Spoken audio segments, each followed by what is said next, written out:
L'univers de Saint Seiya est avant tout une épopée chevaleresque, où l'honneur, le sacrifice et la justice s'entrelacent dans un combat perpétuel contre les forces du mal. Pourtant, derrière les affrontements titanesques et l'exaltation du cosmos, il existe une force plus discrète mais tout autant essentielle. L'amour. Cet amour se décline sous plusieurs formes, fraternelle, romantique, tragique ou spirituelle, et joue un rôle central dans la psychologie des personnages, bien qu'il soit souvent voilé par l'impératif du combat. En cela, Saint Seiya nous propose une réflexion profonde sur la place de l'amour dans un monde dominé par la souffrance et le devoir. Moi c'est Pegasus et aujourd'hui on va parler d'un thème peu pris en compte lorsqu'on parle de Saint Seiya, mais tout autant essentiel dans l'œuvre, l'amour.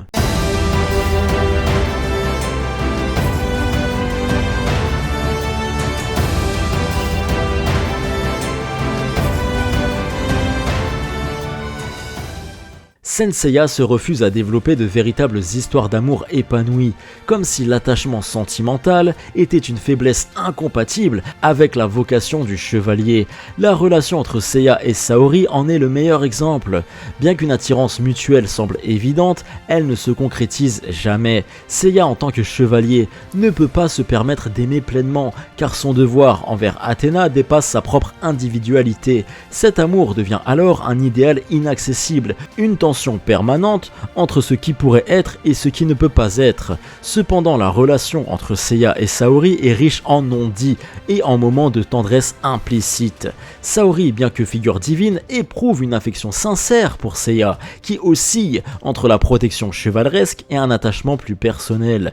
Leur relation est empreinte d'un respect mutuel, mais aussi d'un fossé infranchissable. Saori est une déesse et Seiya un chevalier mortel. Ce schéma rappelle les tragédies antique où l'amour est condamné par le destin. La souffrance de Seiya qui voit Saori menacée sans jamais pouvoir lui exprimer ouvertement ses sentiments et l'affection discrète de Saori qui doit maintenir une distance imposée par son statut divin font de leur relation une des plus poignantes de la série. Dans le 5e film, le Tenkaihen, cette thématique est poussée à son paroxysme. Et si le film est sorti au cinéma le 14 février, ce n'est pas un hasard. Seiya, brisé physiquement et psychologiquement après avoir sauvé Saori face à Hadès, devient l'incarnation de l'amour tragique. Saori tente de l'éloigner du combat, de lui offrir une vie normale, loin de la souffrance, mais ce n'est qu'une illusion. Seiya, malgré son amour pour Saori, ne peut échapper à son destin. L'émotion qui transparaît dans leur échange, notamment lors de moments où Saori le soigne et lui parle avec une douceur inhabituelle, suggère un amour profond mais inavouable. L'une des scènes les plus marquantes du Tenkaihen est lorsque Saori enlace Seiya. Ce moment rare d'intimité physique exprime ce que les mots ne peuvent dire, un amour sincère mais condamné. Seiya, quant à lui, est déchiré entre son désir d'être avec Saori et son devoir en tant que chevalier. Ce dilemme est au cœur de leur relation, ils s'aiment mais ne peuvent jamais véritablement être ensemble. Ce film illustre parfaitement la fatalité inhérente à leur relation. Même lorsque l'amour tente de s'exprimer, il est inexorablement rattrapé par le devoir et le sacrifice. La fin de ce film est l'une des plus marquantes et philosophiquement profondes de toute la saga. Elle illustre vraiment l'idée que l'amour entre Seiya et Saori transcende tout, la mémoire, le temps et même le destin imposé par les dieux. Après avoir défié Apollon, Seiya est puni et se retrouve dans un état proche de l'amnésie, vivant comme un simple humain sans souvenir de son passé de chevalier. Dans la scène finale, on le voit errer sans but, mais lorsqu'il voit Saori, quelque chose en lui s'éveille. Bien qu'il ait perdu la mémoire, un lien invisible semble le guider vers elle. On sent en fait que l'amour et la destinée qui les unissent dépassent toute logique humaine. Le film s'achève sur cette image poignante, suggérant que même si les dieux ont effacé son passé, rien ne peut effacer l'amour et le lien éternel entre eux. L'une des idées fondamentales de cette scène est que l'amour véritable dépasse la mémoire et l'intellect. Seiya ne se souvient pas de Saori, ni de ses combats, ni de sa mission. Pourtant, lorsqu'elle est face à lui, une émotion inexplicable surgit. Dans ce 5e film, Seiya défie Apollon. Et sa punition est de perdre son identité. Mais l'amour entre lui et Saori devient un acte de rébellion silencieux contre l'ordre divin. Peu importe ce que les dieux imposent, le destin les ramènera toujours l'un vers l'autre. Cela rappelle vraiment les grandes tragédies grecques où les héros s'opposent aux dieux pour l'amour et la justice. D'ailleurs, au moment de faire face à Apollon, Seiya et Saori sont à poil, faisant directement référence à Adam et Ève. Dans cette scène, la nudité n'est pas utilisée pour la sensualité, mais pour montrer une opposition entre la condition humaine et la condition divine. Le fait que Seiya et Saori soient ensemble et nus renforce l'idée qu'ils ne sont pas seulement un chevalier et une déesse, mais aussi un homme et une femme liés par un lien profond. Cela sous-entend une union quasi sacrée, où ils ne sont plus perçus uniquement comme un maître et son protecteur, mais comme deux âmes jumelles. Cette idée est importante car dans Senseiya, la romance entre Seiya et Saori est souvent implicite, mais cette scène la rend presque explicite. Ils sont un couple symbolique uni contre le jugement divin. Le message final du Tenkaihen est que l'amour véritable est indélébile, même face à l'oubli et au divin. Seiya et Saori sont liés par quelque chose de plus puissant que la mémoire ou la volonté des dieux. Cette conclusion poétique fait de leur relation un symbole de l'éternité et de la transcendance. C'est l'une des plus belles illustrations du pouvoir de l'amour dans Senseiya. Mais les sentiments de Seiya pour Saori font qu'une autre femme en souffre, Shaina. Chevalier d'argent du Serpentaire, elle est une femme forte et redoutable, mais son destin est scellé par une règle cruelle. En tant que femme chevalier, si son visage est vu sans son masque, elle doit soit tuer la personne qui l'a vu ou soit l'aimer. Malheureusement pour elle, c'est Seiya qui découvre son visage. Shaina commence par éprouver une haine farouche envers Seiya, cherchant à le tuer pour échapper à cette loi cruelle. Mais au fil des combats et des épreuves, ses sentiments évoluent en une affection profonde. Elle devient peu à peu une protectrice de l'ombre, intervenant plusieurs fois pour le sauver. Ce qui rend cet amour si tragique, c'est que Shaina est consciente que son amour ne sera jamais réciproque. Seiya, bien qu'il la respecte et reconnaisse sa force, n'éprouve pas les mêmes sentiments. Ainsi, Shaina est condamnée à aimer sans espoir, un amour à sens unique qui ne peut jamais s'épanouir. Shaina, derrière son apparence de guerrière farouche, devient ainsi une femme blessée par un amour non partagé. Cela donne une profondeur tragique à son personnage et la rend particulièrement touchante. Alors qu'un homme est éperdument amoureux de celle-ci, son élève, Cassius. L'amour entre Cassius et Shaina est un autre exemple d'amour tragique et impossible. Mais il est encore plus poignant à cause de son issue dramatique. Cassius est éperdument amoureux de Shaina, il est prêt à tout pour lui prouver sa valeur. Pourtant cet amour est à sens unique. Shaina, elle, ne voit en lui qu'un disciple et n'a Dieu que pour Seiya malgré ses propres tourments. Dès le début de la série, Cassius se heurte à Seiya lors du combat pour l'armure de Pégase. Lorsqu'il est vaincu et humilié, il perd non seulement l'armure, mais aussi la possibilité d'être vu comme un homme digne aux yeux de Shaina. Le moment le plus tragique de cette relation survient lors du combat entre Seiya et Aeolia du Lion dans l'arc du Sanctuaire. Ce dernier, manipulé par l'illusion du grand pop, est sur le point de tuer Seiya. Cassius, malgré sa haine envers Seiya, comprend que la mort de ce dernier plongerait Shaina dans un chagrin profond. Dans un acte de pure abnégation, Cassius décide de se sacrifier pour briser l'illusion et sauver Seiya. En mourant, il offre à l'homme aimé par Shaina une chance de survivre, scellant ainsi son amour par un acte héroïque et totalement désintéressé. Le sacrifice de Cassius est l'un des moments les plus déchirants de toute l'œuvre, car il est entièrement muet, il n'attend ni reconnaissance ni gratitude. Même Shaina, bien qu'affectée, reste attachée à son amour pour Seiya. Ainsi, Cassius meurt dans l'ombre, sans jamais avoir obtenu l'amour de celle pour qui il a tout donné.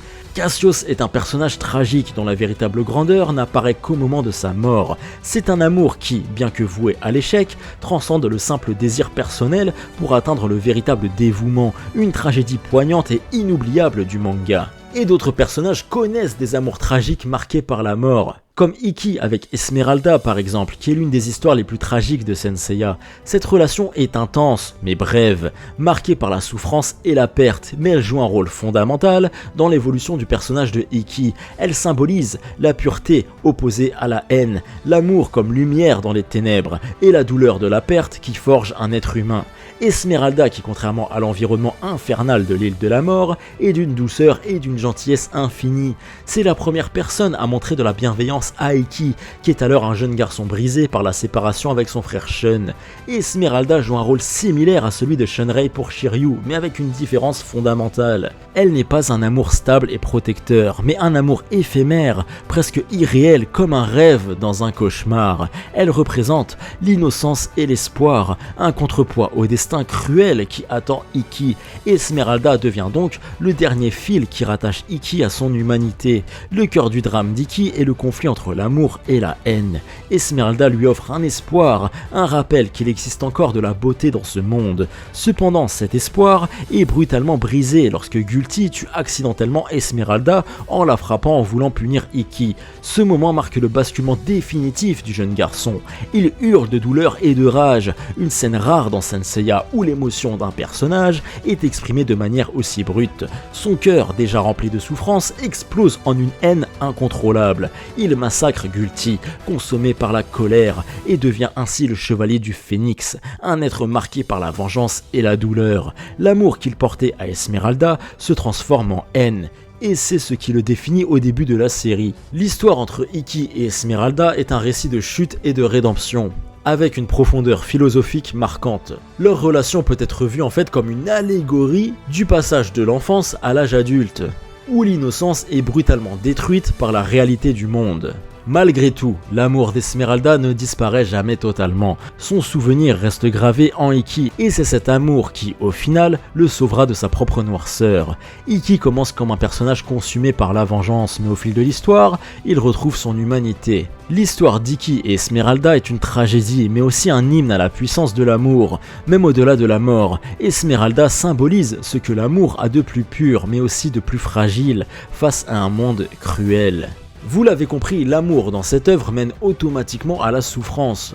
Shiryu et Shunrei semblent au final être les seuls personnages avec une relation qui s'approche d'un amour plus classique. Shunrei représente la paix et l'attachement, ce qui donne à Shiryu une motivation supplémentaire pour survivre au combat. Shunrei n'est pas une guerrière et contrairement à beaucoup d'autres figures féminines de Saint Seiya, elle n'a pas de pouvoir, pourtant elle est essentielle au parcours de Shiryu. Elle représente la paix et la douceur dans un monde où les chevaliers sont voués à se battre et à souffrir. Shunrei est un rappel de ce que signifie vivre pour autre chose que le combat. En ce sens, Shunrei joue un rôle similaire à celui de Pénélope pour Ulysse dans l'Odyssée. Elle est celle qui attend et qui symbolise le foyer, l'amour et la paix que le héros retrouve après des épreuves. Enfin, Saint Seiya introduit une forme d'amour plus mystique et universel, l'amour comme énergie spirituelle voire cosmique. Ce concept se manifeste particulièrement dans la notion de cosmos, cette force intérieure qui brûle en chacun de nous et qui permet à nos héros de dépasser leurs limites. Le cosmos peut être vu comme une métaphore de l'amour transcendantal. Plus un chevalier aime ses amis, son idéal, l'humanité, etc., plus il est capable de déployer une puissance hors norme. On retrouve cette idée dans les ultimes combats où les chevaliers face à la mort puisent dans leurs émotions les plus profondes pour se relever encore et encore. L'amour dans Saint Seiya dépasse ainsi la simple dimension relationnelle pour devenir une force existentielle. Une expression de la volonté de vivre et de protéger autrui, même au prix de sa propre disparition. L'amour dans Saint Seiya est à la fois une bénédiction et une malédiction. Il donne aux chevaliers une force incommensurable, mais leur impose également un fardeau insurmontable. Qu'il s'agisse d'amour fraternel, romantique ou spirituel, chaque forme d'attachement semble mener inéluctablement à la souffrance et au sacrifice. Pourtant, c'est aussi cet amour qui donne du sens à leur combat, qui les empêche de sombrer dans l'indifférence et qui paradoxalement leur permet d'exister pleinement. Ainsi, Saint Seiya nous propose une vision de l'amour profondément tragique, mais aussi profondément noble. Dans un monde où la lutte est éternelle, l'amour n'est pas une fin en soi, mais un feu sacré qui permet aux héros de continuer à se battre encore et encore, jusqu'à la dernière étincelle de leur cosmos. Et toi, as-tu déjà ressenti la cosmo-énergie ?